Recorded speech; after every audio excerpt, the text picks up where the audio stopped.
إن الحمد لله نحمده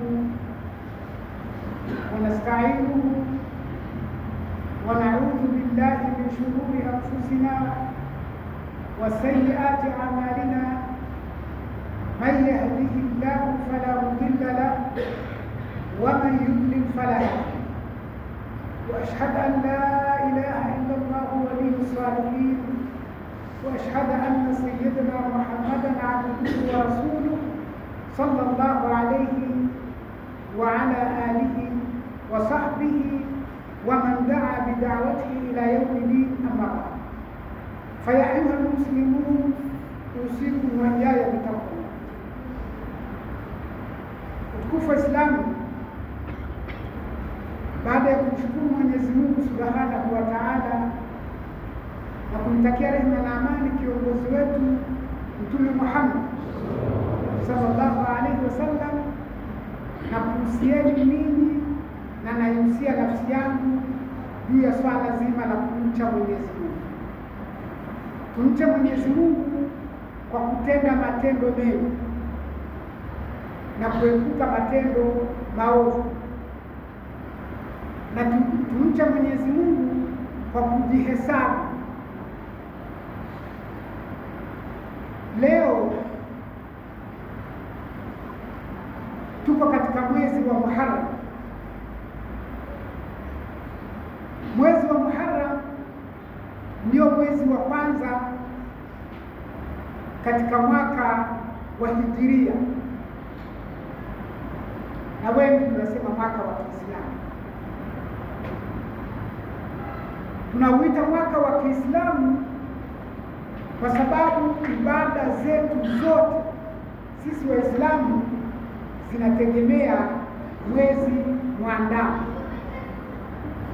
Taangalia katika kufunga, katika kufungua, katika ibada ya hija, inategemea mwezi mwandamo. Lakini Mwenyezi Mungu Subhanahu wa Ta'ala akiwa anazungumzia habari ya miaka katika surati Yunus amesema, huwa alladhi ja'ala ash-shamsa dhiya'an wal qamara nuran wa qaddarahu manazila lita'lamu 'adada as-sinina wal hisaba ma khalaqa Allahu dhalika illa bil haqq yufassilu al-ayati liqaumin ya'lamun.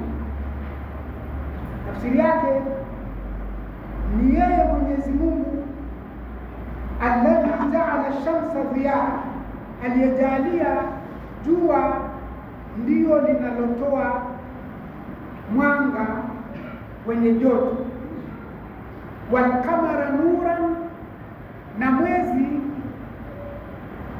ni nuru, inaakisi mwanga kutoka kwenye jua na yenyewe inaangaza. Waqaddarahu manazila, halafu akakadiria vituo,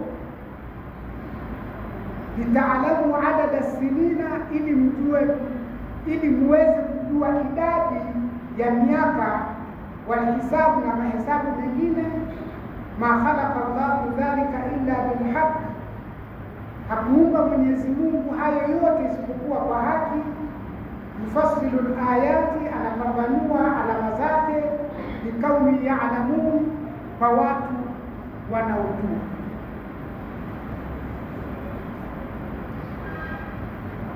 Sasa Mwenyezi Mungu Subhanahu wa Ta'ala ndiye aliyeumba jua na mwezi, na tuna mwaka wa jua na tuna mwaka wa mwezi. Tunapata kwamba kuna mwaka wa jua, kuna mwaka wa mwezi. Ndani ya Qur'ani Mwenyezi Mungu Subhanahu wa Ta'ala dhakara kalimati al-ayyam, ametaja neno masiku kwa wingi mara 365, na mwaka wa jua ndio una siku 365 kwa mwaka. Dhakara al-yawma munfaridan 30 mara, ametaja siku kwa umoja mara 30, na hiyo akionyesha kwamba idadi ya miezi, idadi ya masiku katika mwezi mmoja ni siku 30. Ndio kati na kati. Mwaka wa jua miezi yake mingi ina siku 30, lakini iko miezi michache ina siku 31, na kuna mwezi mmoja ima una siku 28 au una siku 29 katika mwaka. Halafu akataja Mwenyezi Mungu katika Qur'ani kalimatul qamar, neno mwezi mwandamo ameutaja mara 12, kwa maana mwaka wa mwezi una miezi 12. Halafu akataja ashahar mara 12, akataja mwezi. Kuna mwezi mwandamo na kuna mwezi wa kawaida, akataja mwezi mara 12. Hapa mara 12 ya pili iliyotaja ya mwezi ni mwaka wa jua, sio mwaka wa mwezi. Hii inaonyesha mwaka wa jua na mwaka wa mwezi yote Mwenyezi Mungu ndiye aliyeiumba, na sisi Waislamu mwaka wa jua ni wa kwetu na mwaka wa mwezi ni wa kwetu, lakini mwaka ambao sisi tumechagua kuutumia kama Waislamu, kwa sababu ibada zetu zinategemea mwezi huo, mwezi mwandamo, tumechagua mwaka wa mwezi.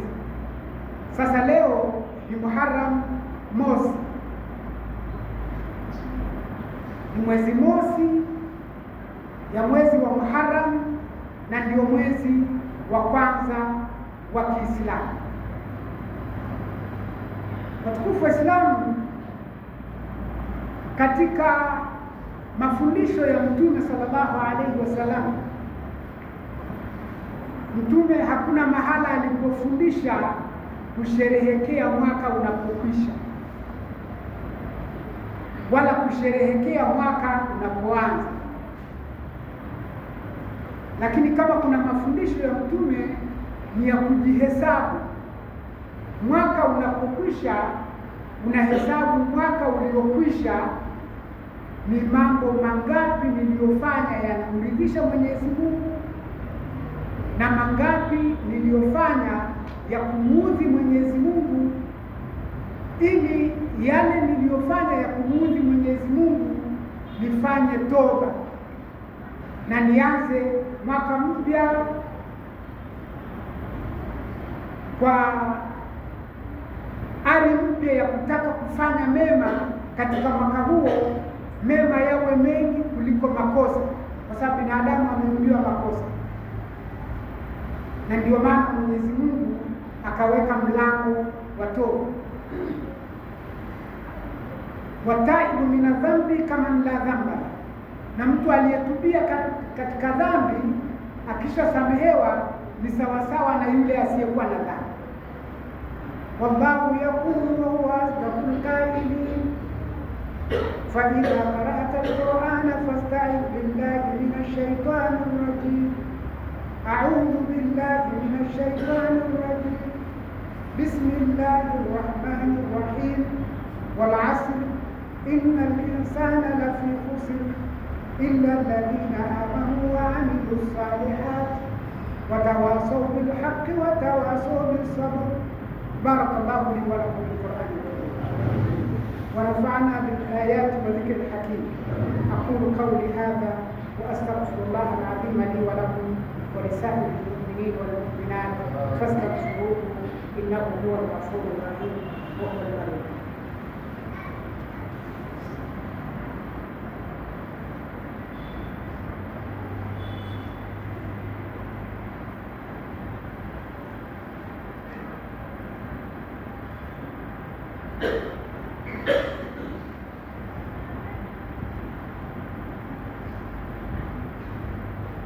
الحمد لله رب العالمين، نحمده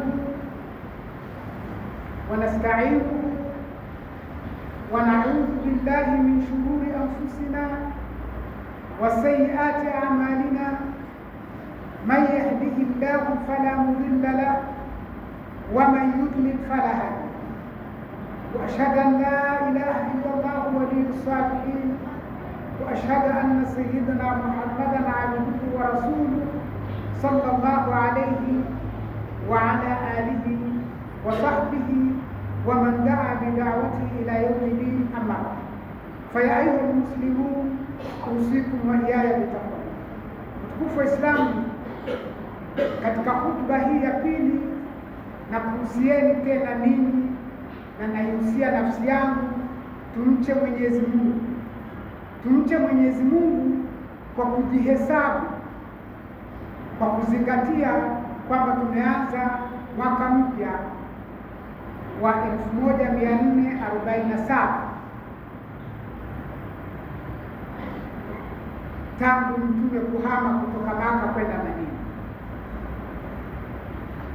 Watukufu wa Islamu,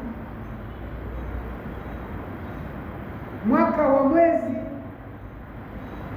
na mwaka wa jua vilikuwepo tangu Mwenyezi Mungu alipoumba mbingu na ardhi.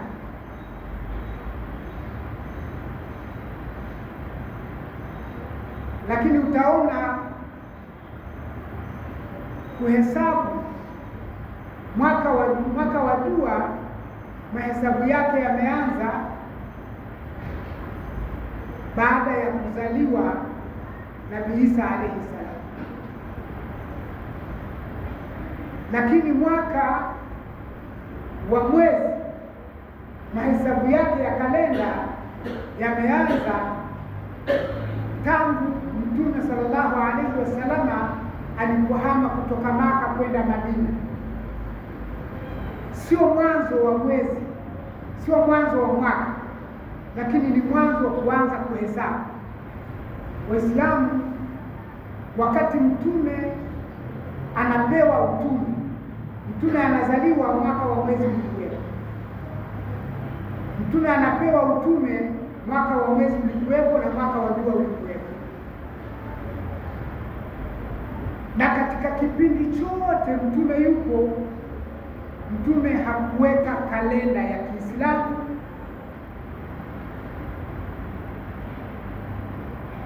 Kalenda ya Kiislamu wamekuja kuiweka baada ya mtume kufariki, masahaba wakiwa wamekaa wanataka kutunza kumbukumbu za Kiislamu.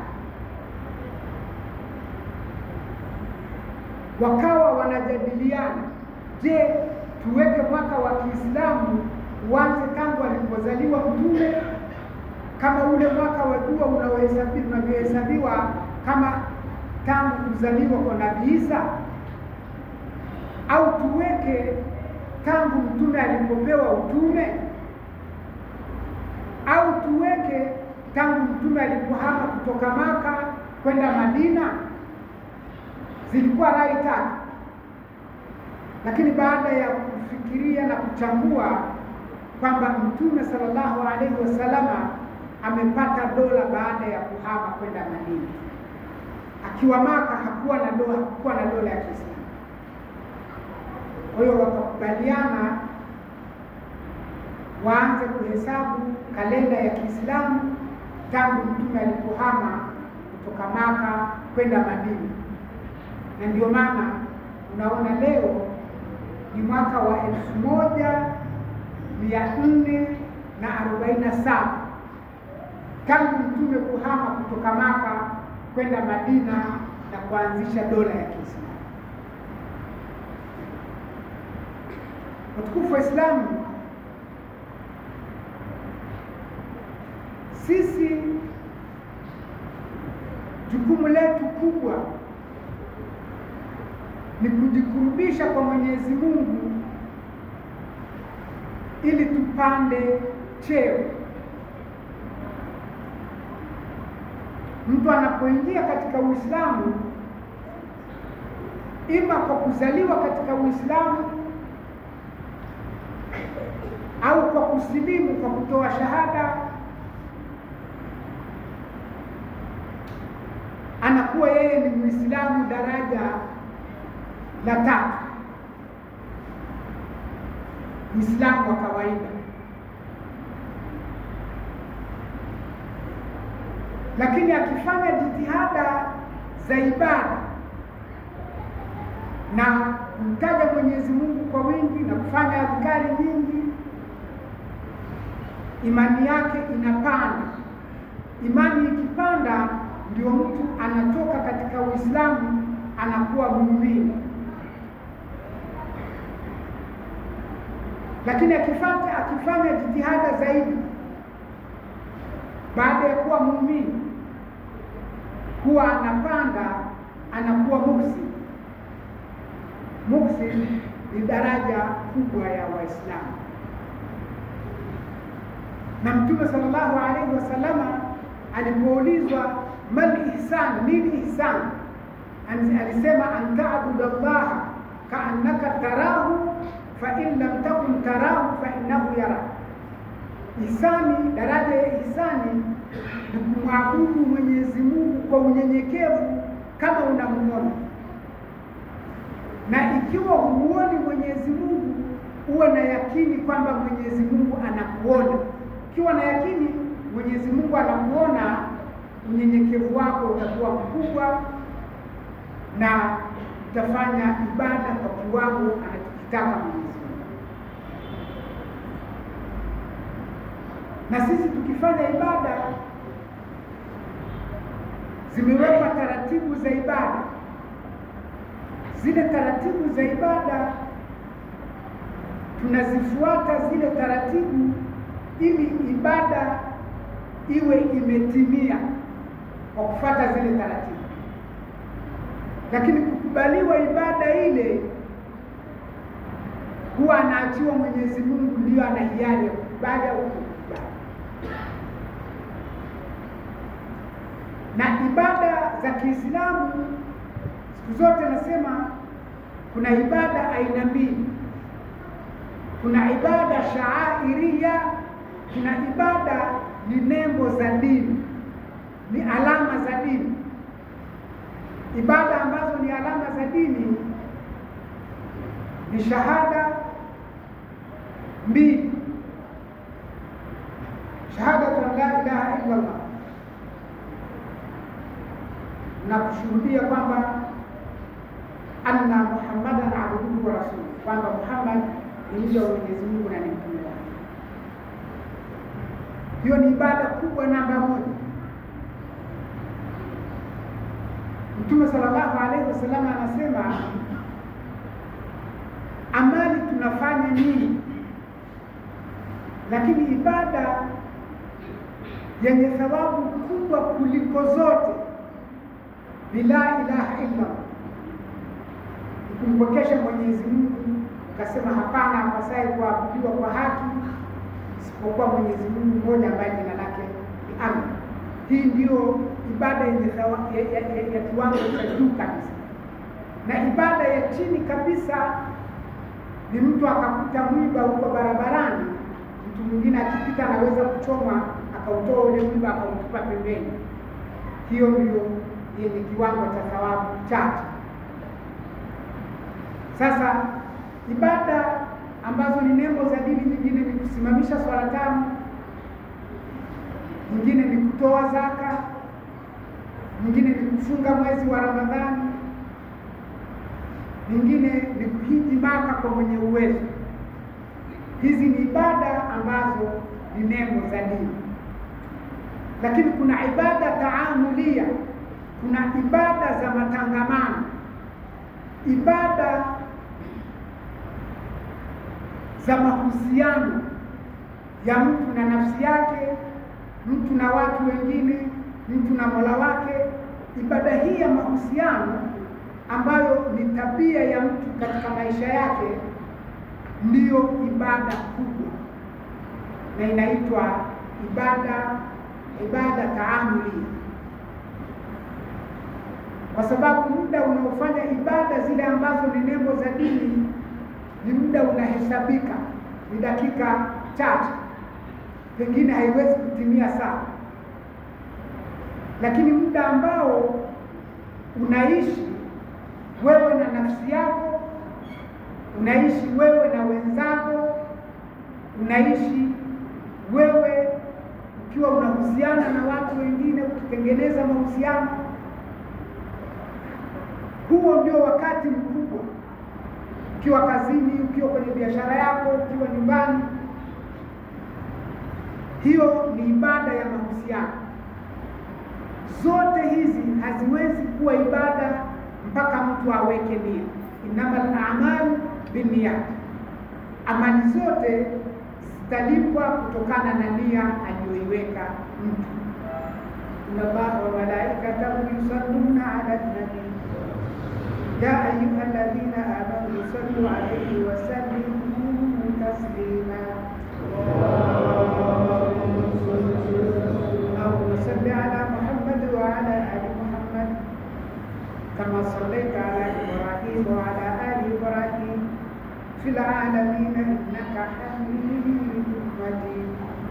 Warḍallahu 'an sadatina amiril mu'minin sayyidina Abu Bakr as-Siddiq wa amiril mu'minin sayyidina Umar ibn al-Khattab wa amiril mu'minin sayyidina Uthman ibn Affan wa amiril mu'minin sayyidina Ali ibn Abi Talib wa jami'i sahabati Rasulillahi ajma'in ridwanullahi alayhim ajma'in.